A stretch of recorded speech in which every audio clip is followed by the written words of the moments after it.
अद्विक से रहा नहीं गया और उसने मिस्टर आहूजा से पूछा, आप भी उसी कंपनी में मैनेजर रहे थे ना?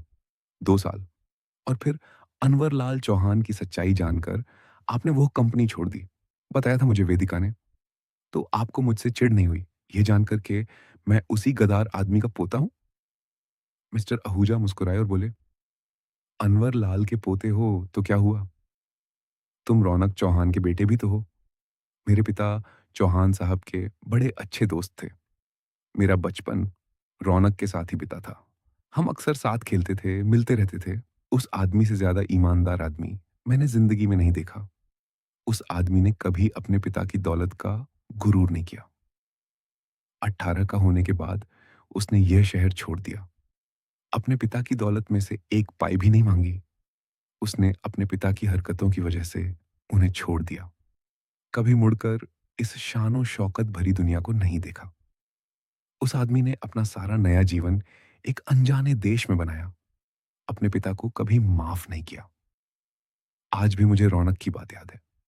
मैं अपने बच्चों के लिए सबसे बेस्ट पिता बनूंगा। जो मेरे पिता ने किया, वो गलती मैं नहीं करूंगा। उस रौनक चौहान की इज्जत मेरे दिल में तुम्हारे दादाजी से कहीं ज्यादा है। इसलिए बिना तुमसे बात किए भी मैंने अपनी बच्ची को इस रिश्ते के लिए हाँ बोल दिया था।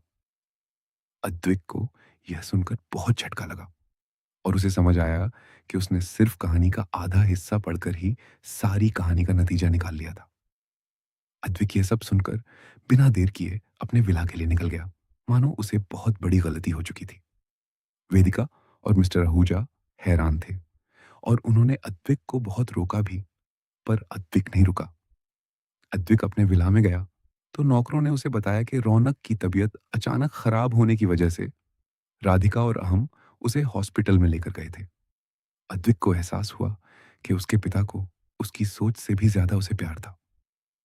अद्विक तेज बारिश के बीच अपनी गाड़ी चलाकर उसी हॉस्पिटल की तरफ गया जिसके पास वो पिछले जन्म में मरा था।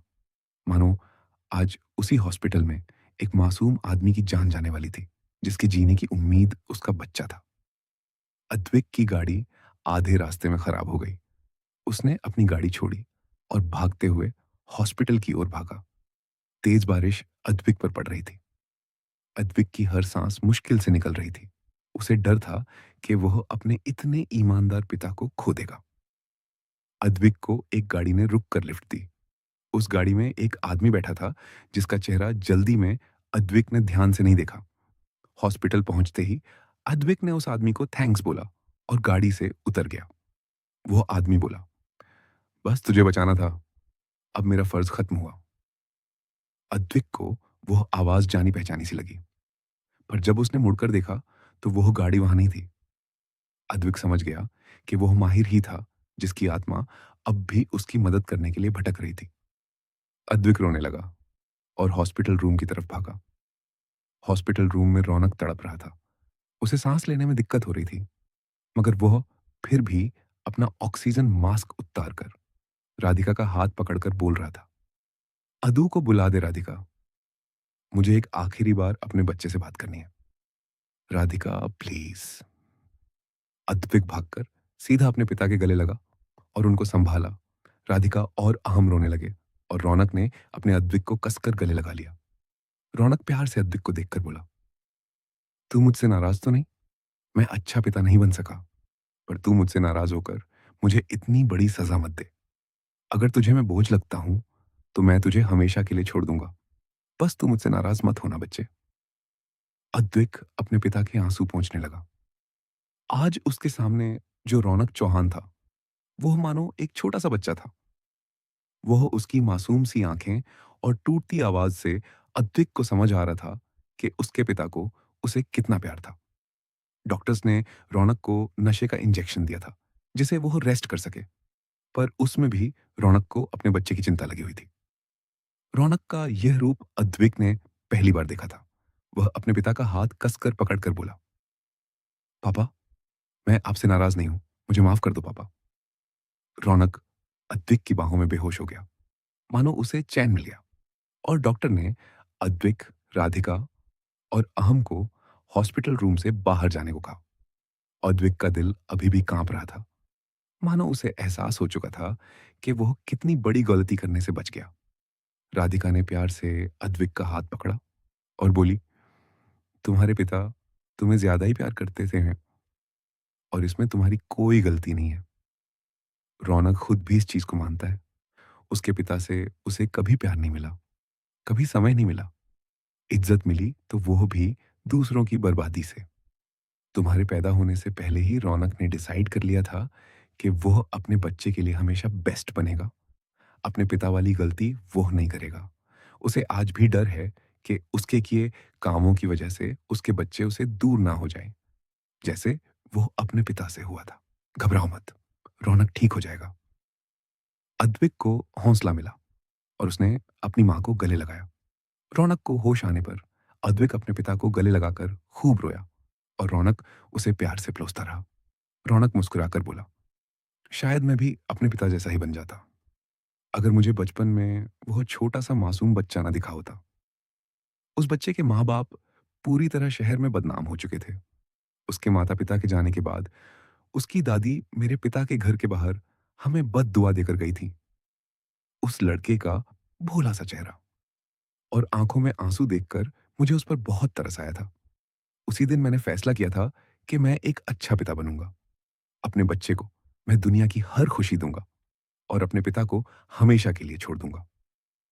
अद्विक को रौनक की सारी बात समझ आई और पता लगा कि रौनक स्वरूप की बात कर रहा था। अद्विक अपने पिता की तरफ प्यार से देखकर बोला, पापा, एक भटके हुए राही को आपने मंजिल दे दी। मैं आपसे कभी नाराज नहीं होऊंगा पापा। बस आप भी मुझे कभी तरसने मत देना। दोनों बाप बेटे मुस्कुराए और रौनक ने अद्विक का माथा चूमा। एक हफ्ते बाद अद्विक और वेदिका की शादी हुई, जो बेहद खूबसूरत पर ज्यादा बड़ी शादी नहीं थी। अब अद्विक और उसका परिवार वापस अब्रॉड जाने की तैयारी कर रहे थे। एक दिन सुबह अद्विक चुपके से मिस्टर बाजवा के घर गया और संजना से मिला। संजना अद्विक को देखकर हैरान थी और वह बोली, अब क्या करने आए हो? कोई नया इल्जाम लगाना है? अद्विक मुस्कुराकर बोला, इतना दर्द इतने साल तुमने मेरे लिए झेला, आज बस अपनी तरफ से तुम्हारे लिए कुछ करने आया हूं। सिर्फ एक बार आंखें बंद करो और अपनी सारी जिंदगी में उस इंसान के बारे में सोचो जिसने तुम्हें जिंदगी में सबसे ज्यादा खुशी दी हो, जिसके साथ तुम्हारी जिंदगी के सबसे हसीन पल बीते थे। संजना अद्विक की बातें मान गई और उसने आंखें बंद की। संजना को सबसे पहले स्वरूप का चेहरा दिखा। वह उसकी प्यारी सी मुस्कान, खिलखिलाता सा चेहरा। संजना का शरीर कांपने लगा और वह बोली, स्वरूप। अद्विक ने प्यार से संजना को पकड़ा और गले से लगाया। अद्विक धीरे से बोला, मैं यहीं हूं। इतना सुनकर संजना की बंद आंखों से आंसू बहने लगे और उसे स्वरूप के साथ बिताए सारे प्यारे पल याद आए। वो हंसी, वो शामें, वो सारी बातें, वो मजाक, स्वरूप का संजना को गोद में पकड़कर घुमाना। संजना उन ख्यालों में खो गई और उसे अजीब सी शांति मिली, जिसे उसके चेहरे पर एक खूबसूरत सी मुस्कान आ गई, जो कितने सालों से गायब हो चुकी थी। संजना ने अद्विक की बाहों में दम तोड़ दिया और वह जिंदगी के उस पछतावे से आजाद हो गई। अद्विक ने प्यार से संजना का माथा चूमा और बोला, अब दोबारा मेरा इंतजार मत करना। एक महीने बाद अब अद्विक और उसके पिता अनवर लाल चौहान की हवेली को सामने से देख रहे थे और रौनक बोला, बस अब यह हवेली भी बिक गई। अब यहां दोबारा आने की कोई वजह नहीं बची। रौनक अद्विक की तरफ हाथ बढ़ाकर बोला, वादा कर दोबारा इस शहर में, फिर तू कभी नहीं आएगा मेरे बच्चे। अद्विक मुस्कुराया और अपने पिता के हाथ को पकड़कर बोला, वादा करता हूं, कभी नहीं आऊंगा। अद्विक अब मन ही मन जानता था कि उस शहर में अब उसके सारे काम पूरे हो चुके थे।